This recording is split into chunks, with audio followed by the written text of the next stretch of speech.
Extreme Collectibles here, extremely excited. I bought a piece secondhand, which I try not to do with all my might, and this is one of those ones that I did not buy initially when it came out for PO, so like many collectors, what was that? Anyway, I'm kind of kicking myself. So, extremely excited. I got her in the house, and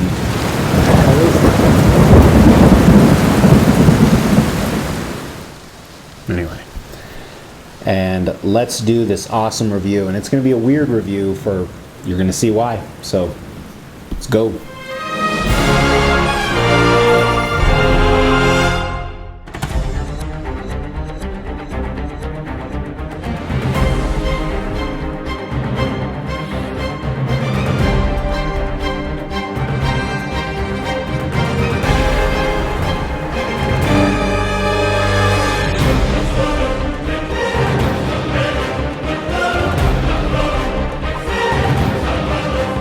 Extreme Collectibles here with XM Studios Quarter Scale Storm. So XM Studios is a statue manufacturer and distributor out of Singapore, and within the US they're kind of hard to get. There are some distributors that go out to them. I typically use a few different contacts. A lot of times I use Spec Fiction. I did not use that for this. As I alluded to in the review, I did something I normally don't do. I bought her secondhand. I initially wanted her when it went up for PO, but I thought, I'll pass on Storm because I was kind of doing a X-Men vs. Sentinel line. And first of all, there's not really many other Storms out there. Right now, there's not any Storm vs. Sentinel. I do know of one in the works. I think I don't know if I've PO'd for it already, but the concept's not fully released. And then I regretted it. And lately, all these cool statues have been coming out. You got the Sideshow Rogue Maquette, XM Dark Phoenix. I have those on order. I think I actually have Rogue Maquette in a box at my office. I need to open that up and review it, even though there's been like 50 reviews on it already. And it's possible that review is aired before this, for the record. But I really wanted her, and she was only an ES of 420. So prices are double what they originally were. I've seen them go for $2,000, $2,200, $2,500, where she originally retailed, I think, right around 1,000 Singapore dollars, which is approximately 800 US. So I bit the bullet and I paid 1,500 bucks for her, which normally I do not do. I hate paying double the price. And in the past, when I first started collecting, I did that a lot.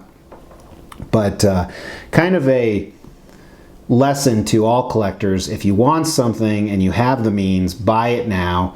And usually, at least at the beginning, you can get retail back. Not always, but usually. So whether it's an ES of 420 or Thanos on Throne for 5,000 or a custom piece of 60. And obviously, one of the sessions Dick Ryder and Mr. X are actually going to talk about in the future is what affects retail value. And it's everything from, popularity of the character to the company to obviously the quality to hype in the social media groups. Believe it or not, that greatly affects the resale value. There's people out there that some non-maliciously will try and hype a piece or downplay a piece to make the value less or more. And sometimes it's non-malicious, sometimes it's malicious. But now I'm just ranting, but super excited.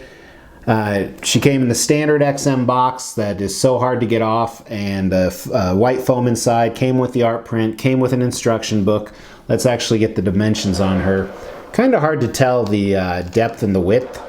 And again, these are approximates, so go to XM Studios site, but it's about 18 deep from the back of her cape to the front of the Cyclone, Tornado, whatever you want to call it. And then about 16 wide. And then her height on this one is like 25 inches. A really interesting thing XM Studios did with this is there's an A and a B set, and I imagine their Cyclops that's coming out is going to be very similar. So the switch outs are kind of all or nothing. You either have to completely go with one set or completely go with the other. And initially I thought I would go with this set for sure, but man, I'm on the fence. Almost makes me wish I had two of them and I could paint one black. Well, I couldn't do it, but I could have someone paint it black. So the switch outs, and I'm going to show you the different concepts in a second, but include her hands, her arms, her head, and her cape. So here's the first one right here that I've been displaying. It's kind of she's fighting somebody in front of her. She's using her power. The wind is pushing her cape back. Kind of neat. Not kind of neat, it's really neat. And her hair is flowing in that wind. Then the other one, she's kind of rising up, and she has a more sinister look on her face. Her mouth is wide open. Her hands are different, her arms, her cape, and of course her portrait. I love how they both showcase Storm. So assembly, the base was one piece minus this little section right here, which goes in via key. And right here is a quick look at the seam line it gives, which sucks, but it is what it is. And then her body is one piece minus her arms, hands, cape, and head. And then also these metal bracelets, you see a picture right here. I wouldn't say they're mixed media, but technically they are, and they slide in between her hand and her arm. So the difference is this cape is more pushing out, where the other one's kind of pushing down because she's flying up, so force would go that way. Her hands on this one are slightly bent, where the other one they're a little more flat. And then of course you saw the differences in her portrait and her arm positions. But very, very cool. I absolutely love it. It's going to be a great addition to the X-Men wall, which, as you know, is going to be my biggest collection. I think there's about 12, 13 pieces right now, including X-Men and villains. Also, like I said, I'll probably unbox Rogue Maquette from Sideshow tomorrow and probably film a review, which is probably already aired at this time. But very excited about this piece. I know I don't look it, but that's because I'm tired as hell. As you guys know, I'm always tired.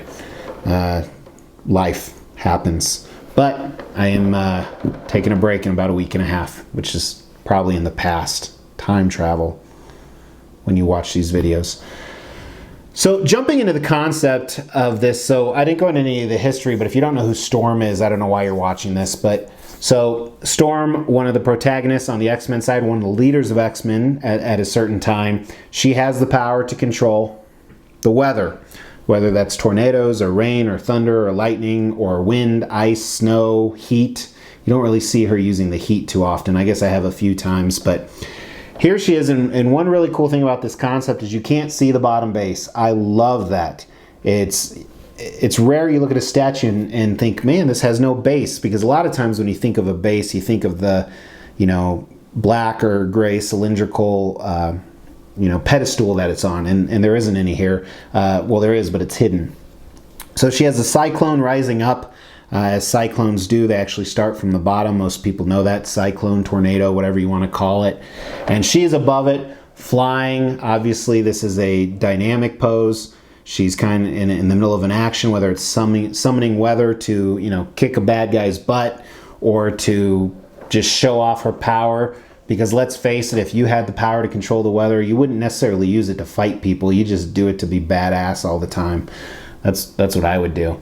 And her hair on both portraits is really flowing in the wind all over the place, which, on a side note, one little piece was broken off and the seller actually warned me about it, so I have to re-glue it, but it's a tiny, tiny piece. And I can't believe that XM risked all the hair not breaking off. And when you look at close-ups of the paint and sculpt, you'll see exactly what I mean if you haven't seen this piece. So cool concept. It is one peg that's hooking everything together, one key. So that will be a worry over time. You see here it shakes a little. But otherwise, really cool engineering, really cool execution. Other than the hair, no flaws or paint issues. I guess there's a tiny white speck of paint on her front right here, but that's using a microscope. So let's dive into the paint and the sculpt. And this is really good on this piece. I'm super, super impressed. I like every part of it. It reminds me that XM, to me, for the longest time, XM was the top, the biggest player. And Prime 1 recently kind of overtook them. But man, when I see pieces like this, it's neck and neck. So really appreciate that. So looking at the tornado down here at the bottom, very reminiscent of a lot of pieces that have billowed smoke or fire, whether it's a Green Goblin piece, shooting out smoke or anything similar to that. I love the texture on this, not the texture, but the sculpt and design. It looks like a real tornado, almost this cloud slash wind feel to it, and it goes into a cylindrical circle all throughout. Really, really cool. I like how they have some pieces just jutting out where the cyclone is almost a cyclone within a cyclone, looking to connect. And I mean, it looks like a real tornado. And the paint is phenomenal on this. I love the grays and whites they used. It's very reminiscent of Storm, of what you think of whenever she summons a tornado. Really cool job. And then even on the inside of it, where she's standing, it looks awesome. So much depth, and the different colors, how they did this. The art direction on this was phenomenal, especially on the tornado. Which, do you say tornado, twister, cyclone? You know? I grew up in the Midwest of the United States, where it's really common. And this year, actually, man, it's just been killing people who live in Kansas and Oklahoma and Missouri. So if you have means, you know, help them out, whether it's your time, money, or talents.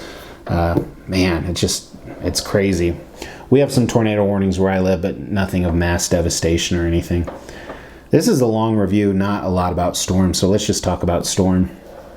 And starting on Storm's paint and sculpt, first of all, I love her boots. There's some cool texture on it throughout. There's not really many folds other than right above her heels, but there's some cool stitching, and she has these high heels on the bottom that are very Storm-like. And the high heels are a different color gray than the tornado, and then she has kind of this off-white color throughout her boots, all the way from the bottom running up to the top, where it meets her uniform, and it's this, I almost want to say shiny white. And again, that stitching follows all the way up to the side, and then even looking at her back, she has a big ass. Very reminiscent of Storm, because, you know, in the comics and the movies, or not the movies, well, I guess the movies, she is in the movies. I always forget Halle Berry. Halle Berry was a disappointment to that role. Fabulous actress, disappointment to Storm, at least in my opinion. But I'm watching the X-Men animated series with my children right now, and I don't like Storm in it. I like the way she looks. I know it's very true to Storm. I just don't like it. But back to Storm. So her white pants, very cool. There's some folds up where she's bending. Kind of the solid white color, almost a little boring, but not in a bad way. She has that gold belt and that same gold texture, or gold line going all the way up over her giant breast to her neck. And she has the same on her bracelets. And then in the middle of her torso, she has this grayish texture. And again, it's a different color gray than her heels or the tornado and her hair. I like how they use so many different colors of gray. Her shoulder pads look awesome, very Storm-like. She has those classic gold ruffles on them, and then the X-Men symbol on the front looks really good.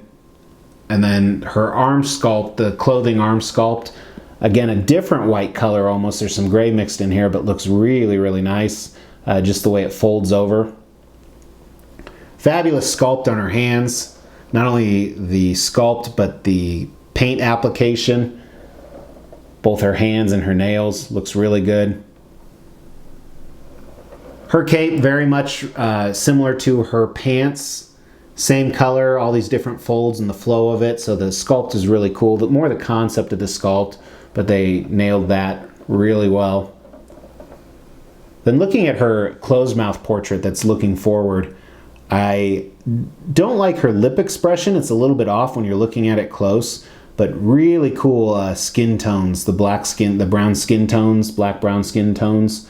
And I like red lips, I've said that before.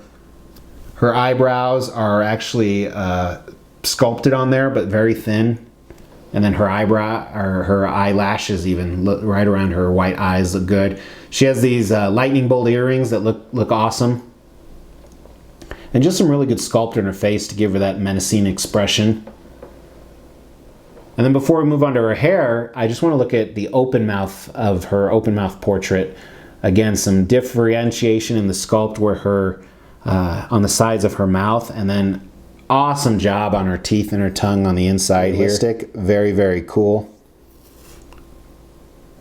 And then her hair is probably one of the, other than the tornado, one of the best pieces of her. And she's great all over, but awesome job on the hair. I love the crazy different directions. I love the strands. Like I said, XM took a big risk for shipping purposes, but I'm glad they did because it's a big, cool part of the statue. Awesome, awesome job.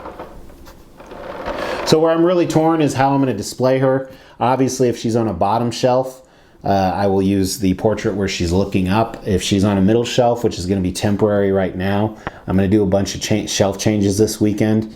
So, yeah, awesome piece by XM. Props.